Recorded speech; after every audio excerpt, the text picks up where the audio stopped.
आगे जन्मों से भले दोनों रहेंगे साथ में, करम तो है विधात के हाथ में।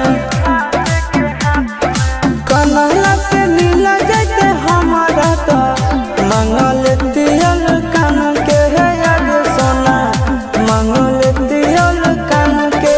जोड़ी है बनावल भगवान के, दोष न है इंसान के है आगे सोना, दोष न